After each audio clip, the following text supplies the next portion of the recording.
Once upon a time, in a land far, far away in the east, lived a carpenter named Alibaba. He lived a poor life with his wife. Alibaba would go into the forest with his donkey to cut wood, and then sell these woods in town to earn his living. One day he went into the forest to cut wood. Suddenly he realized a group of horsemen coming towards him, and they did not look friendly. They must be thieves. I must hide at once. Alibaba hid his donkey behind the bushes, and he climbed up a tree. The men came and stopped right under the tree. Alibaba counted exactly 40 of them.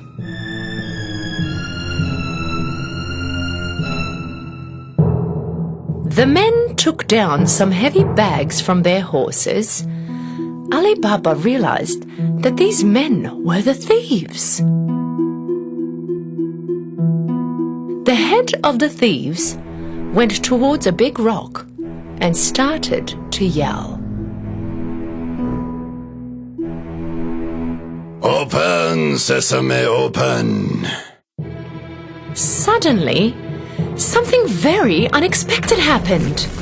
The big rock slid open just like a gate, and a cave appeared. The thieves went in one by one, carrying the heavy bags. After the last one went in, the gate automatically closed. Alibaba was speechless from what he saw. After a short while, the rock opened again, and the thieves came out. At last, their leader came out. He turned to the gate and said, Close, sesame, close. The big rock closed immediately, and the thieves jumped on their horses and rode off. Alibaba came down from the tree and went straight to the big rock. He yelled out the words he memorized. Open, sesame, open. The gate opened with a loud noise. Alibaba hesitantly went in. He was stunned with what he saw. Inside was full of gold, silver, valuable fabrics, diamonds, and treasure chests. He looked around, picked up 3 bags and left. He turned to the rock and repeated what he heard from the leader of thieves. Close, sesame, close. He put all the bags on his donkey and head home. When he came home, he showed the bags to his wife.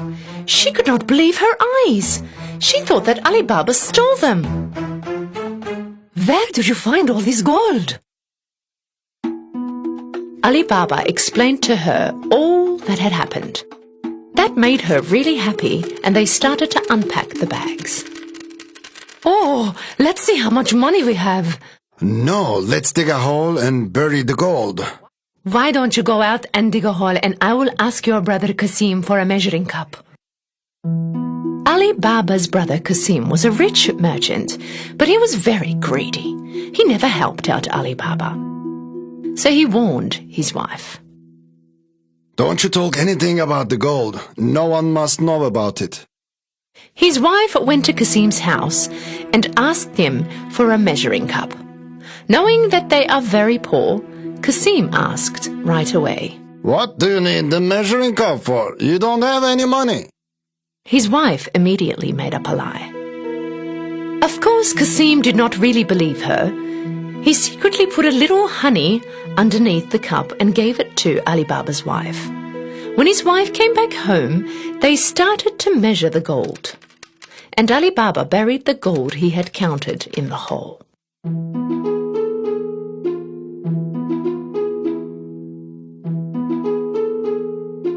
After they buried all the gold, his wife brought the measuring cup back.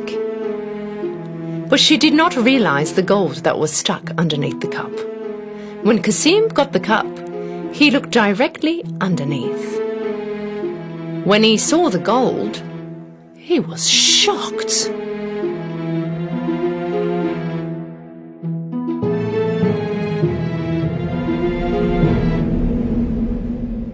I wonder where Alibaba found this gold from. Kasim could not sleep all night.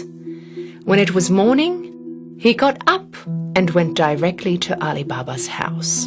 And he showed the gold that was stuck under the cup. Alibaba, I thought you were poor. Where did you find this gold? Tell me now.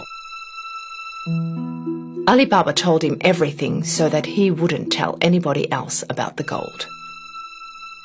If you don't show me where this cave is, I will tell the thieves what you have done. But Qasim... Alibaba knew that Kasim would do what he said. With no option, they went to the cave together. The cave is right behind this rock. Now let's go away from here. The thieves might come any moment. Alibaba and Kasim went back home, but Kasim was still thinking about the cave.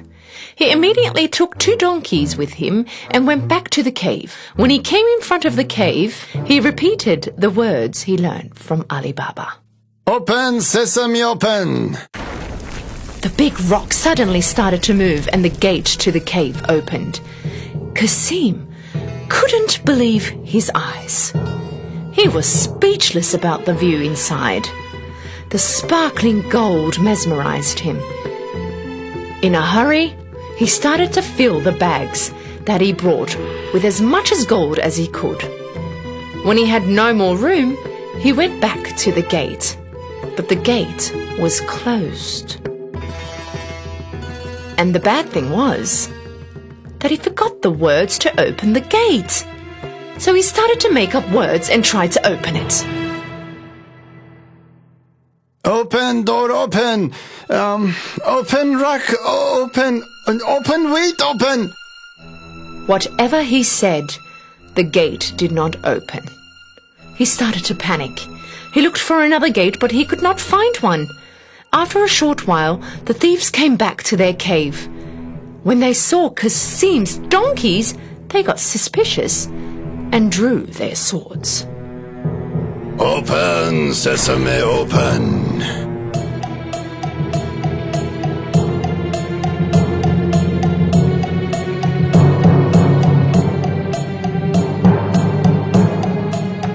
When the gate opened, the thieves caught Kasim right away and punished him right there and then.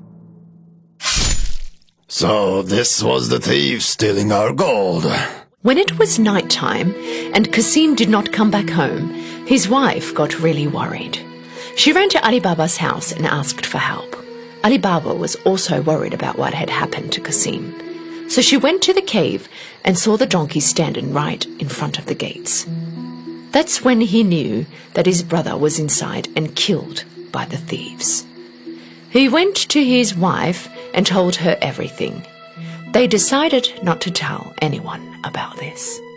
After a while, Alibaba and his wife started to live in Kasim's house. They started to run his business and helped it grow into a bigger business. They got wealthier and wealthier. During this time, the leader of the thieves realized that the gold in the cave was decreasing every day. So he ordered one of the thieves to see if anything suspicious was happening. Go into town and have a look around for someone who recently got rich and started to spend a lot of money. When the thief was walking around the marketplace, he saw Alibaba shopping with gold in his hands. So he followed him home. When Alibaba went in the house, the thief marked his door. When it got dark, Kasim's wife went out to put fresh water for the animals, and when she did, she saw the markings on the door.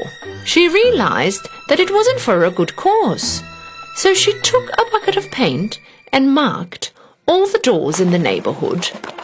Soon it was morning, and the 40 thieves came to find Alibaba's house. When they saw that all the doors were marked the same, They had no choice to go back. But their leader was determined to find him. He disguised himself and started to walk around the marketplace. He finally found Alibaba and followed him home. Knocked on the door, Alibaba answered. I came from a long way. I brought jugs full of olive oil. I heard that you are the richest merchant in the area. Maybe you would like to buy them. Alibaba invited the leader thief home for dinner that night, thinking that he also was a merchant. The thief carried 40 jugs of olive oil to Alibaba's house, and Alibaba made his servants prepare a nice dinner table. Alibaba wanted to host him that night in his home. Of course, he accepted the offer. When Alibaba and the thieves were dining at the table, Qasim's wise wife went to look into the olive oil jugs.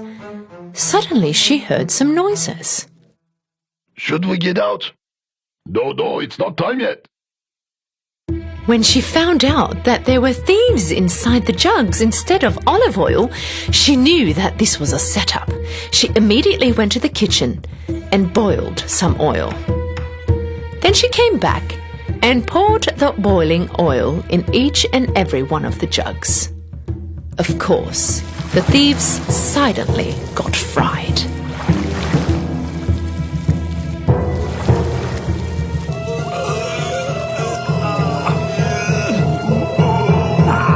At midnight, when everyone was asleep, their leader came next to the jugs. You can get out now. When there was no response, he asked again. Are you guys sleeping? When he asked again, he could not get any response. He opened one of the jugs.